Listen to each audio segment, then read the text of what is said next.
Hey everybody, Gina DeLuca here. Today, as I try to catch this cat here, today I'm going to be doing a moving straight pour. So basically, instead of just pouring it in a single puddle, I'm going to kind of move it down the canvas and see what happens. I'm using the same colors as yesterday's painting. My today, your yesterday. And these are going to be like fall inspired colors, autumn. This canvas is it's a tiny bit warped, I think. But not noticeable. I did already contaminate it quite effectively. One thing I'm going to do differently today. The sides, when I use this Pthalo blue, the sides were coming out very thin, and it's an opaque, I'm sorry, Pthalo green. It is an opaque, but it seems to be somewhat transparent. So I'm going to just put down just a little bit more of a concentrated color on the edge here.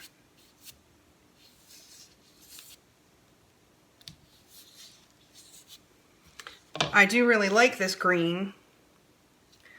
In this combination, it came out really nicely yesterday.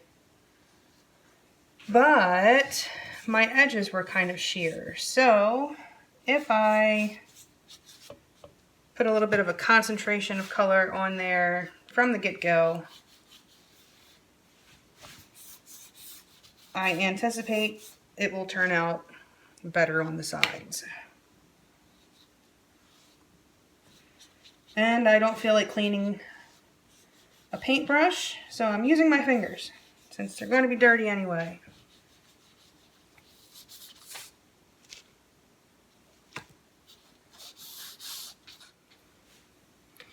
Alright, this is a 10 by 20 and this is going to require about 7 ounces of paint. I'm going to put some of my base coat slash background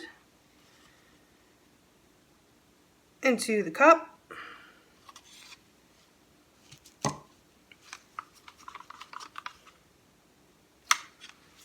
And the rest will go on my canvas.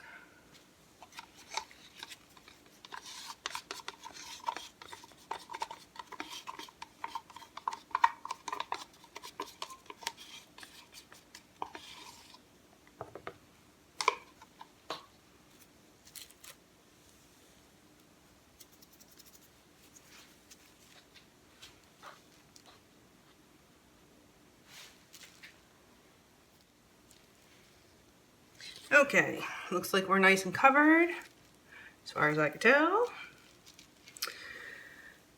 So, let's see. Last time we did...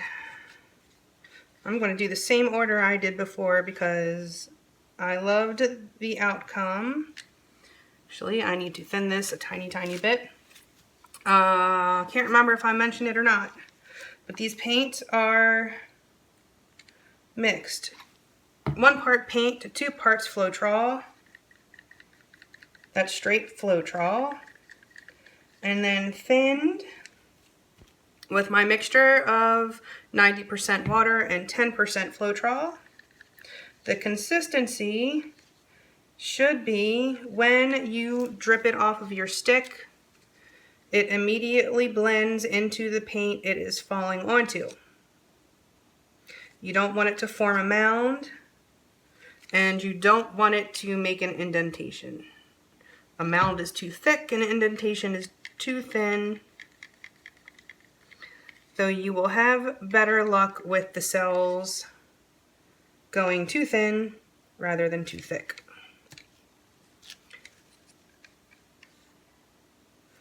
That's good. Just double checking everything here. That's still good. Sometimes things can thicken up on you a bit. All right. I'm doing the copper.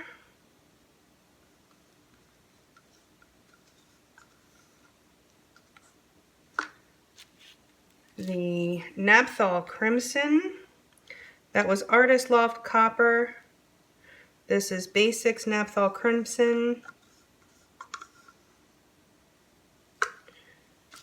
Then Artist Loft Old Gold.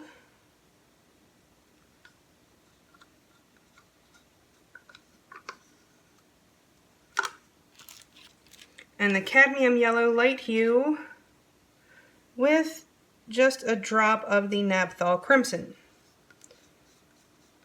Just to tone it down a hair because it is a very, very bright yellow. Okay.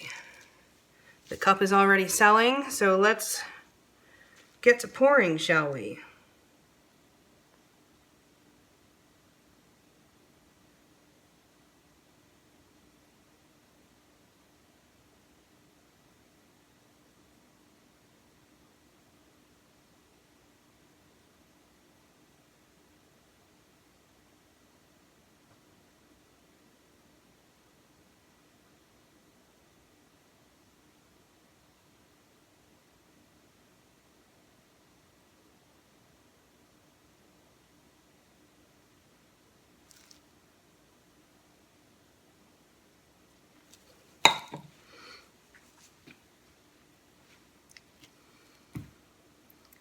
Okay, let's pop these bubbles.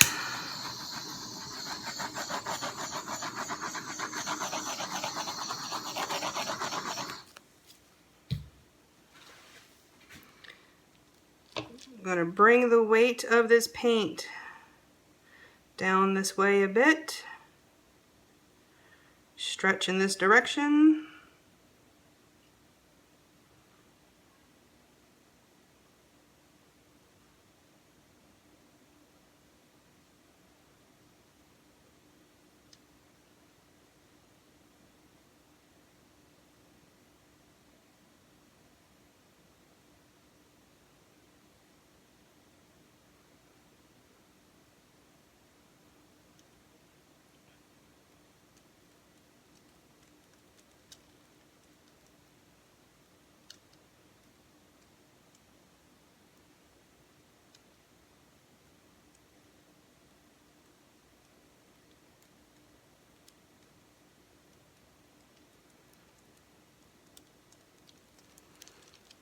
Because this is a straight pour, the more you stretch, the more cells you will get.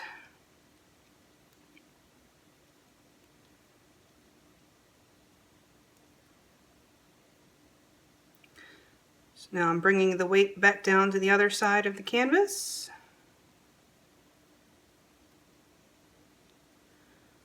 I'm going to grab this corner and stretch.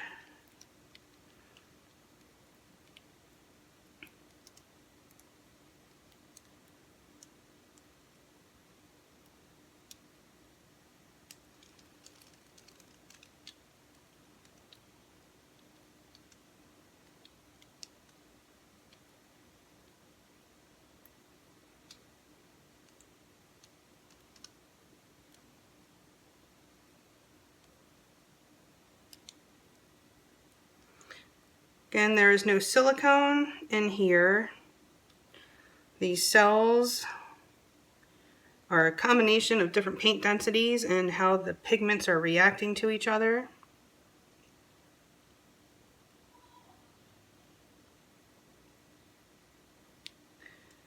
I think I want to bring this down this way and give it a little bit more movement. So it's not quite so linear.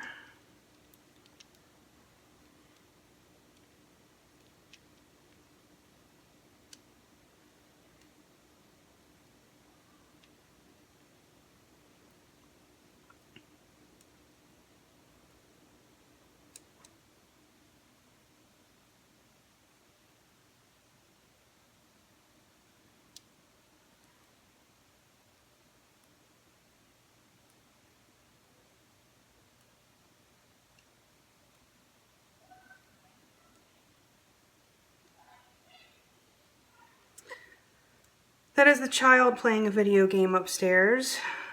I feel sorry for the other child who was on the other end of those headphones.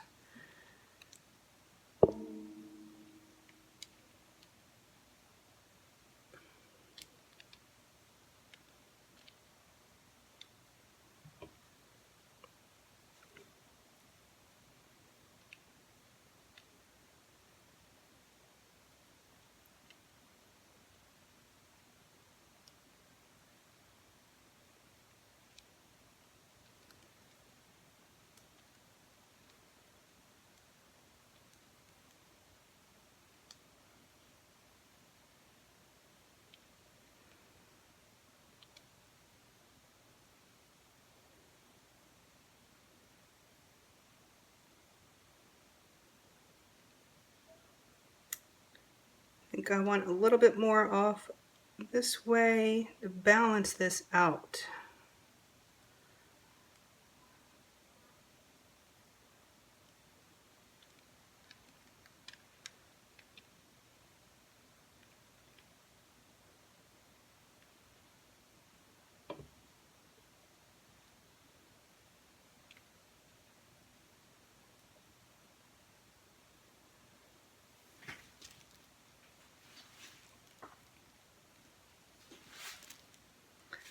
Okay, I think I'm satisfied with this.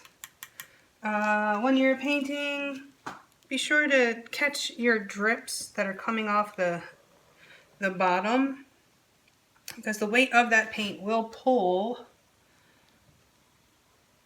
the paint that's on the sides, and that will also start dragging the paint off of the top of your canvas. You'll notice that even more if you have a lot of paint left on your canvas, because it pushes off the, it wants to spread out.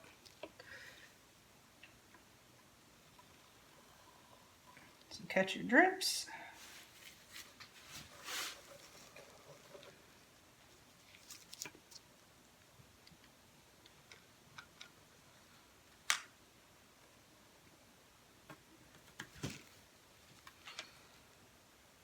Okay, well, I like this.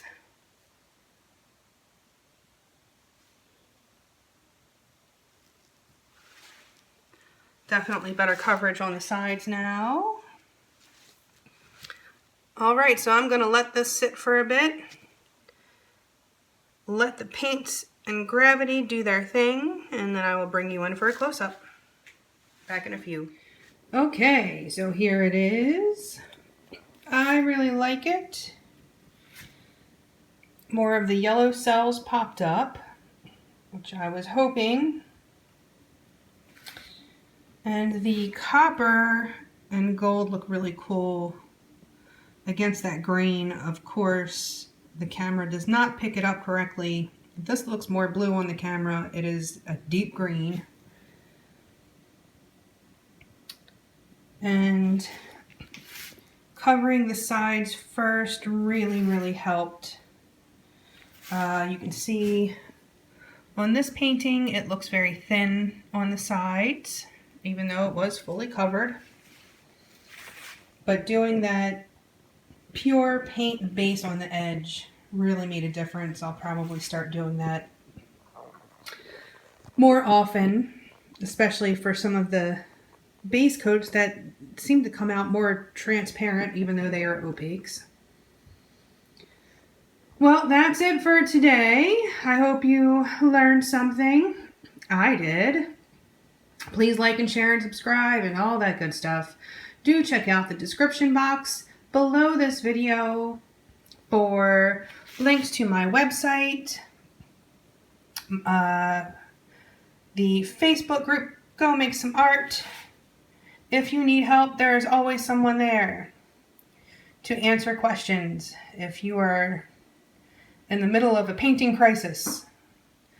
And